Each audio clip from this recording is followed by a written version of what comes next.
Dans la ville antique de Chypre, vers l'an 353 avant Jésus-Christ, vivait un homme nommé Zénon, un marchand remarquable dont la richesse était si grande qu'on pourrait le considérer comme l'une des personnes les plus wealthy de son époque. Son activité commerciale était liée aux villes et aux pays du 7e siècle avant notre ère, notamment la Phénicie, célèbre pour ses navires et son commerce étendu. Lors d'un de ses voyages, en direction du port de Pérae depuis la Phénicie, son navire fut pris dans une tempête violente et, malheureusement, il fut coulé avec toute sa cargaison. Cet événement survint soudainement et inattendu, éliminant complètement Zénon, un homme qui, au fil des années, avait accumulé richesse, efforts et nombreuses tentatives. En un instant, son patrimoine disparut, comme s'il n'avait jamais existé, une épreuve si brutale qu'elle le déstabilisa complètement et anéantit ses projets de vie. Imaginez-vous à la place de Zénon. Comment réagiriez-vous face à une telle situation? Que ressentiriez-vous? De la colère contre le sort, de la tristesse et du désespoir, ou un sentiment d'injustice et de trahison de la vie?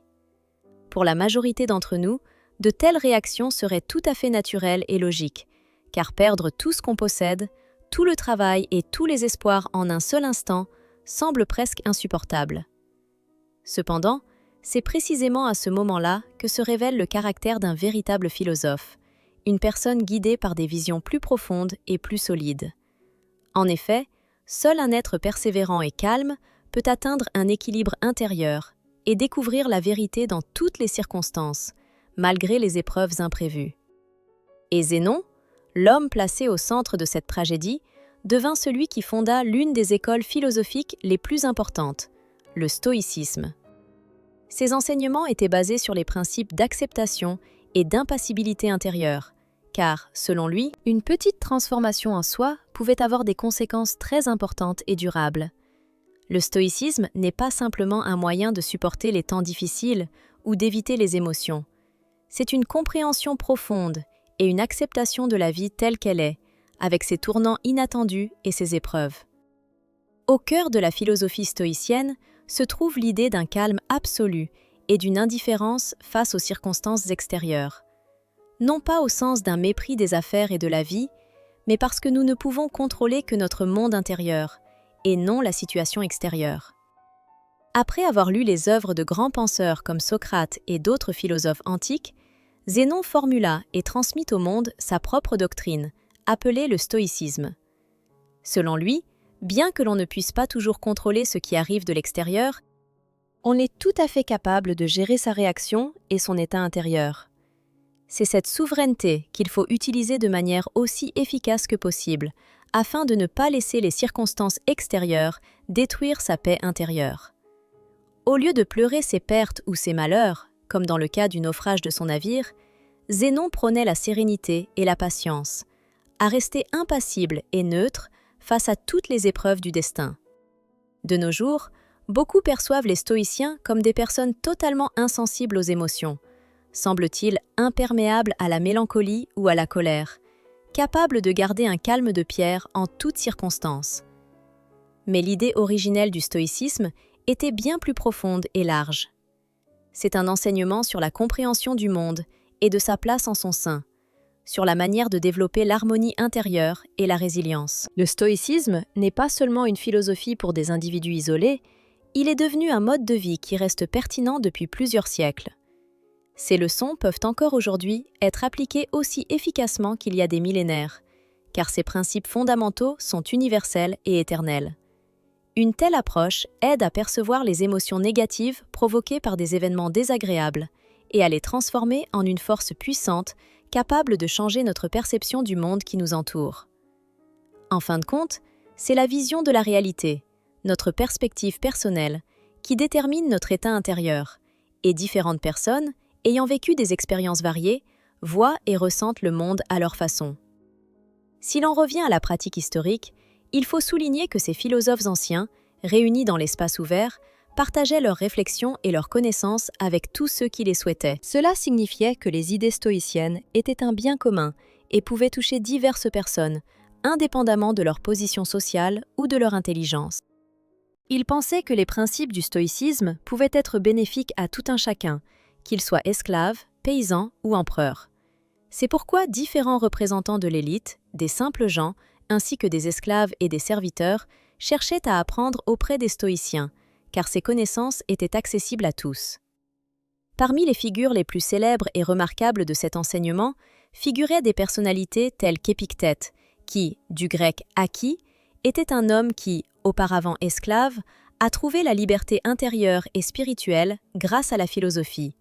Sénèque, homme d'État et philosophe influent, dont la contribution au développement du stoïcisme a été immense, ainsi que Marc Aurèle, empereur romain et l'un des plus grands dirigeants de l'histoire, qui a intégré l'enseignement stoïcien dans sa conduite et sa mentalité. Ces figures illustrent avec éclat que le véritable esprit stoïcien se manifeste dans les actions, dans la façon dont on se comporte face aux difficultés et dans l'acceptation du destin. Il est également important de souligner que les fondateurs du stoïcisme ont toujours défendu l'unité de la société humaine, la suppression de toutes les formes de ségrégation et d'injustice. Ils évitaient toute manifestation de division raciale, sociale ou matérielle et prônaient l'idée d'égalité et de fraternité. Pour eux, le stoïcisme n'était pas seulement une pratique personnelle et intérieure, mais aussi un mouvement social puissant, unifiant tous les êtres humains dans la quête du perfectionnement spirituel et de la justice. Tout au long de l'histoire de l'humanité, les hommes ont cherché à mieux se comprendre eux-mêmes, à saisir le monde qui les entoure et leur place en son sein. Dans l'un des enseignements philosophiques parmi les plus anciens, né dans des temps lointains, a été introduit un concept important qui a par la suite été appelé cosmopolitisme. Ce mot est formé à partir de racines grecques et se traduit littéralement par « citoyen du monde ». Au départ, il désignait l'idée qu'une personne, quelle que soit sa nationalité ou son origine, pouvait ressentir son appartenance à l'humanité tout entière, en intégrant différentes cultures et valeurs, pour devenir une partie de la société globale. Cette approche soulignait l'importance de l'unité et de la solidarité que les partisans de la philosophie stoïcienne prônaient dans leurs enseignements. La perception moderne de ce terme est souvent associée à des mégapoles dynamiques telles que New York, Toronto, Dubaï et Londres, où une diversité culturelle riche devient la norme.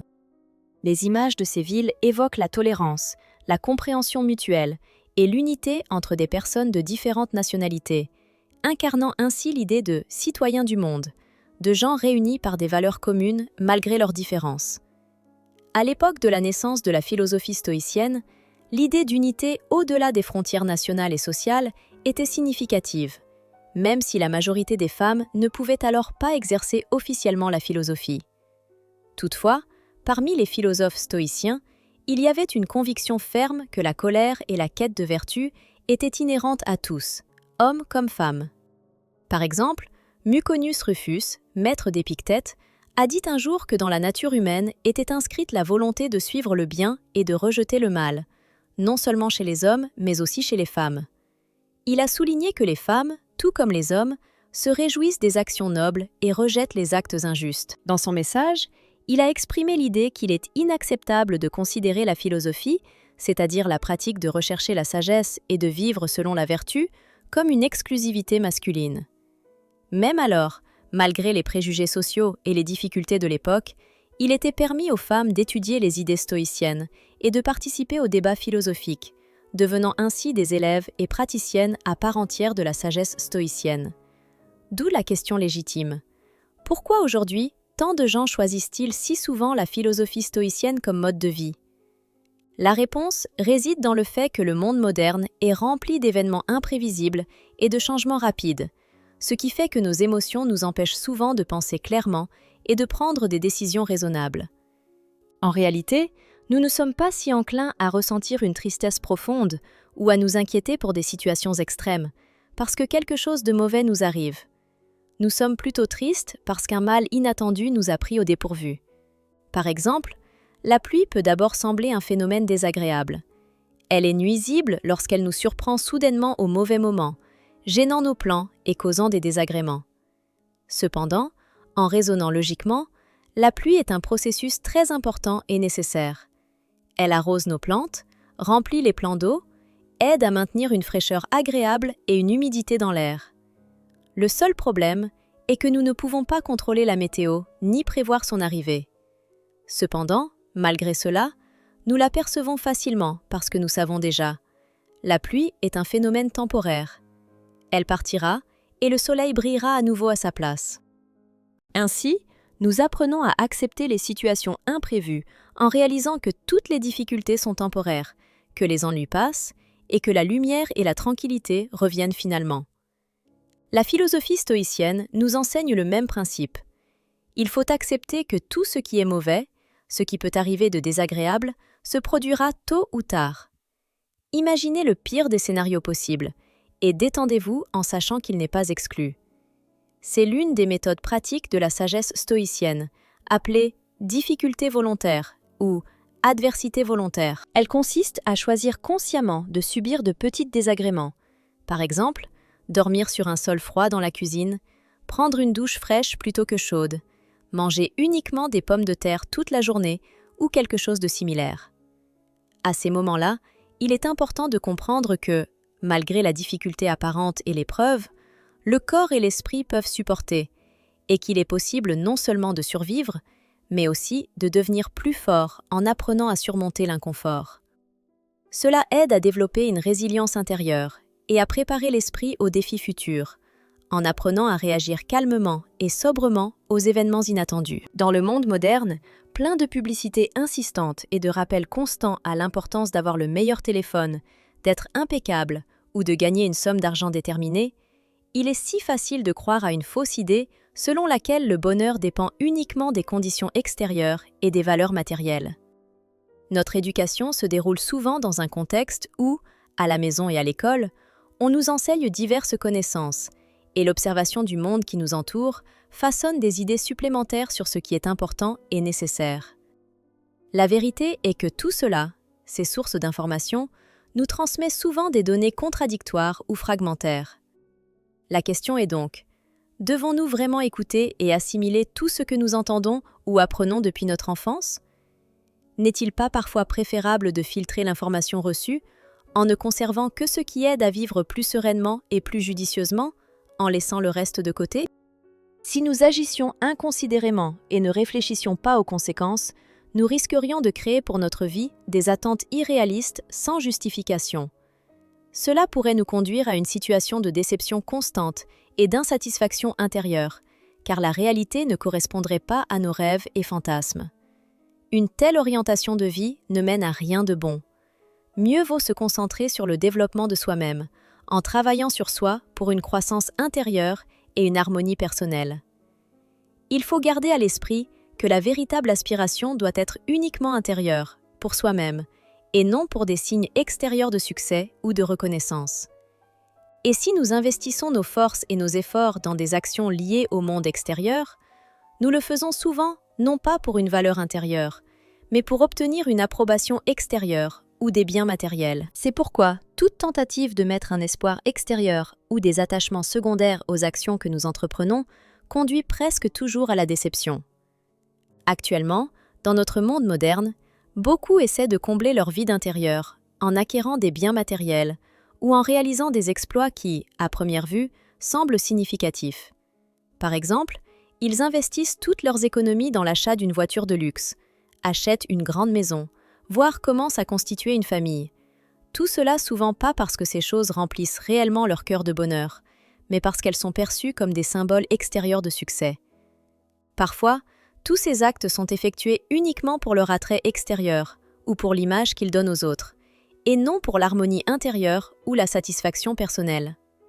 Cependant, l'enseignement stoïcien montre clairement que cette approche de la vie est risquée. Il enseigne que si nous plaçons tout notre bonheur dans des facteurs extérieurs, éphémères, nous sommes condamnés à vivre constamment dans la déception, car le monde est plein d'événements imprévisibles.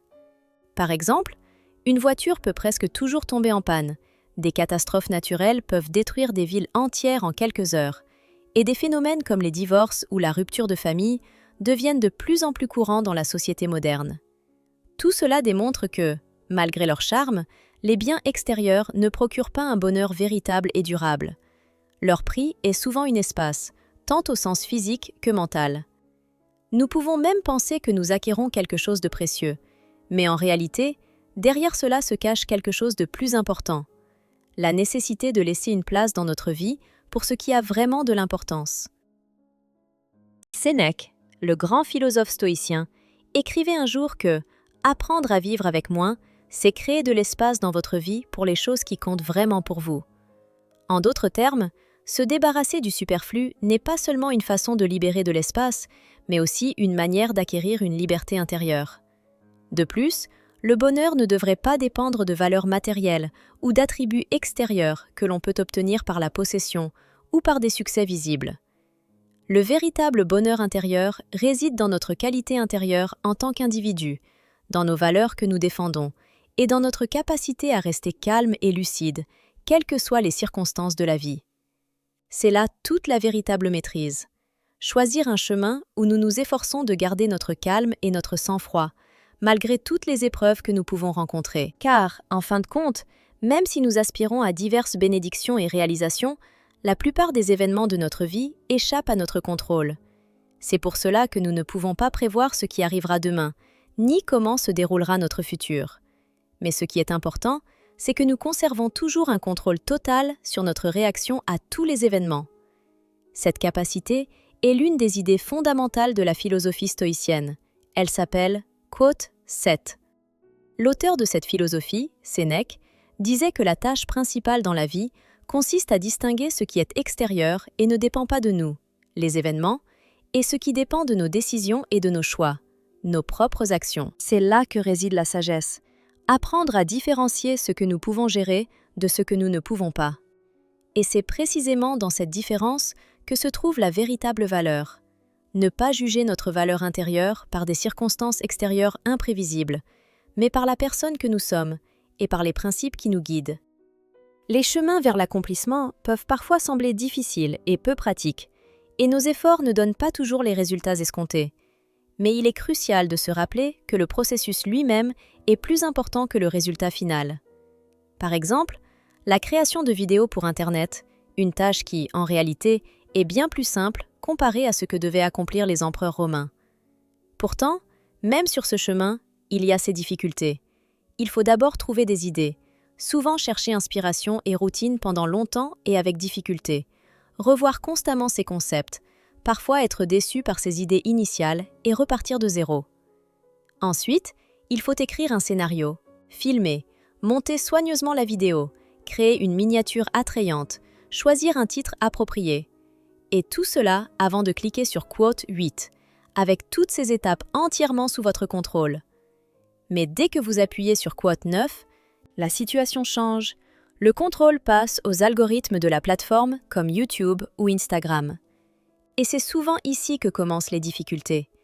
Beaucoup mesurent le succès de leur chaîne ou compte par le nombre de vues, d'abonnés ou de followers. Or, ces indicateurs dépendent généralement peu de nous ou de nos efforts et sont totalement hors de notre contrôle. Il est donc essentiel de comprendre que notre succès et notre reconnaissance reposent souvent sur des facteurs que nous ne pouvons pas changer, et que la résilience psychologique et la foi en soi sont nos principales ressources dans une telle situation. Les stoïciens enseignent que la véritable mesure de la réussite dans ces activités ne doit pas être le résultat final ou les réalisations extérieures, mais l'intensité des efforts et du travail que nous investissons dans chaque action. Ce qui est le plus important, c'est de faire confiance au processus, de faire confiance au chemin que l'on suit, sans se laisser distraire par des résultats immédiats ou des circonstances extérieures. Vivre avec moins, c'est se libérer des chaînes et des entraves imposées par la société, que souvent nous nous imposons nous-mêmes. C'est comme se débarrasser des limitations inutiles qui empêchent de ressentir la liberté intérieure et l'harmonie. Regardez l'exemple d'une personne qui, au cours des 6 derniers mois, a travaillé intensément dans son emploi en espérant une promotion. Après de longs efforts, elle a décidé avec confiance qu'elle avait mérité cette augmentation. En investissant dans cette conception de la valeur, il s'est approché de son supérieur avec un rapport sur son travail accompli. Cependant, ses attentes n'ont pas été satisfaites. Son chef l'a remercié, mais aucune promotion n'a suivi. Après cela, l'homme rentre chez lui, se sentant comme un échec, pensant qu'il ne sait peut-être pas du tout faire correctement son travail. Il ne se demande pas que, peut-être, son supérieur s'est simplement réveillé de mauvaise humeur ce jour-là, ou qu'à ce moment-là, un collègue était plus approprié pour une promotion, ou encore que toute l'entreprise traversait des difficultés financières, rendant impossible une augmentation de salaire. Il ignore la véritable raison et demeure rempli de sentiments de déception et d'injustice. S'il se concentrait non pas sur les indicateurs extérieurs ou les résultats, mais sur la qualité de son travail, par exemple sur l'honnêteté et la diligence avec lesquelles il accomplit ses devoirs, et s'il poursuivait ses efforts pour mériter la promotion qu'il désire tellement, il se sentirait beaucoup plus heureux et serein.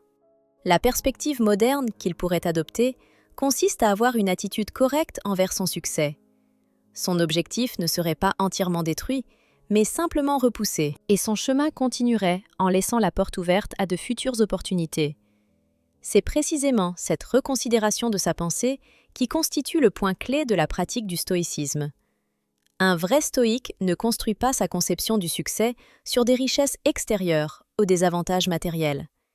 Il trouve un confort intérieur dans le fait qu'il peut mener une vie digne et prospère sans recourir à des biens excessifs achetés avec de l'argent. Au centre de l'enseignement stoïcien se trouvent 4 vertus fondamentales: la sagesse, le courage, la modération et la justice. La sagesse est la capacité à discerner l'intérieur de l'extérieur, ainsi que l'habileté à réagir correctement à ce qui arrive, en choisissant comment répondre aux épreuves du destin.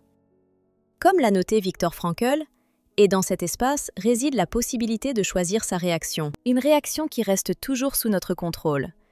Le courage peut s'exprimer en 2 mots, quote 11 et quote 12. Cela signifie qu'en des moments difficiles, il ne faut pas céder, ni céder à la peur ou aux circonstances. Il faut rester fort et courageux. La modération, ou tempérance, est la capacité à faire plus avec moins, à dire davantage en utilisant moins de mots. C'est précisément ce que nous enseigne la philosophie de la modération.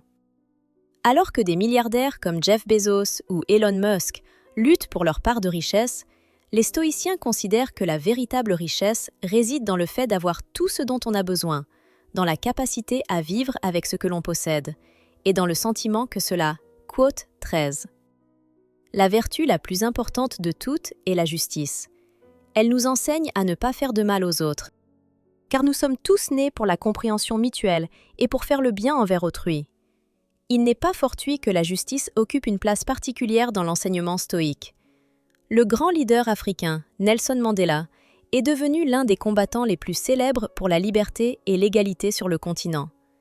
Il a combattu contre l'apartheid, et pour son combat, il a été condamné et a passé 27 ans en détention. Lorsque la liberté est arrivée, il a été élu président de l'Afrique du Sud. Beaucoup craignaient qu'il ne se lance dans des mesures strictes et ne cherche à punir sévèrement tous les acteurs du système de l'apartheid, responsables de sa propre prison. Mais Mandela, grâce à ses convictions profondes et à ses enseignements, n'a pas emprunté cette voie. Son temps en prison a été consacré à la lecture et à la réflexion, notamment sur les œuvres de Marc Aurèle, le grand empereur romain et stoïcien. Il a assimilé de nombreuses valeurs de cet enseignement et a continué à les suivre toute sa vie. Au lieu d'appeler à la répression et à la punition, il a encouragé ses concitoyens à la paix, à la réconciliation et à la restauration de l'intégrité nationale. Sa sagesse et sa résilience sont un exemple éclatant du fait que les valeurs intérieures, fondées sur la justice et la compassion, peuvent sublimer un individu même face aux épreuves les plus difficiles.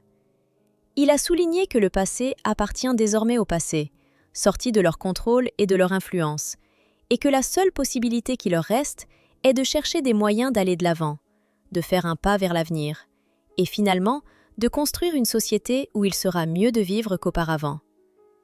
C'est ainsi que pensent les véritables admirateurs de la philosophie stoïcienne. Ils reconnaissent la nécessité d'accepter ce qu'il est impossible de changer, et se concentrent sur ce qu'ils peuvent contrôler ici et maintenant. Dans le monde moderne, notamment dans le domaine de la santé mentale, la philosophie stoïcienne trouve une expression dans des méthodes essentielles, telles que la thérapie cognitivo-comportementale rationnelle-émotionnelle et la logothérapie. La première aide les personnes à reconnaître et à comprendre leurs pensées négatives, qui sont souvent à l'origine de problèmes émotionnels et comportementaux entravant une vie pleine. Cette approche permet de remettre en question l'origine de ces pensées, en utilisant des arguments logiques et en prenant conscience que beaucoup de croyances négatives n'ont pas de fondement réel, de les remplacer par des pensées plus saines et constructives. La seconde, la logothérapie, repose sur le même fondement de l'idée stoïcienne, selon laquelle l'individu est motivé par un but intérieur ou un sens à la vie. Même lorsque tout semble détruit autour et que la vie paraît dépourvue de sens, la personne, en suivant ce principe, peut remplir sa destinée d'une nouvelle résilience, d'un but et d'un vrai bonheur, simplement en identifiant et en acceptant sa véritable vocation. Cependant, une telle transformation n'est pas une solution instantanée, et comme beaucoup le savent, c'est un processus difficile et long, nécessitant une réorganisation des modes de pensée habituels. Il faut se défaire des anciennes idées bien enracinées et s'ouvrir à de nouvelles perspectives. En fin de compte, pour se libérer de ses problèmes intérieurs et atteindre le vrai bonheur, il est nécessaire de développer le sentiment de sa propre valeur. Repenser ses priorités et sa vision de ce qui est réellement important est la voie vers l'harmonie. En se concentrant sur ce qui dépend de nous, nous cessons de nous inquiéter pour des choses que nous ne pouvons pas changer, et cela, en soi, rend notre vie plus heureuse et plus riche. La philosophie stoïcienne devient alors un guide à travers les périodes turbulentes du passé et du présent, nous aidant à préserver calme et équilibre, même dans les moments les plus difficiles. Et si, malgré tous nos efforts, notre parcours de vie se termine avant le terme prévu, nous pouvons trouver du réconfort en sachant que nous avons vécu une vie digne, honnête et remplie de sens. Car, comme on le sait, tout dans ce monde a une fin, et en acceptant cela, nous pouvons atteindre la paix intérieure et accueillir la nature changeante de l'existence humaine.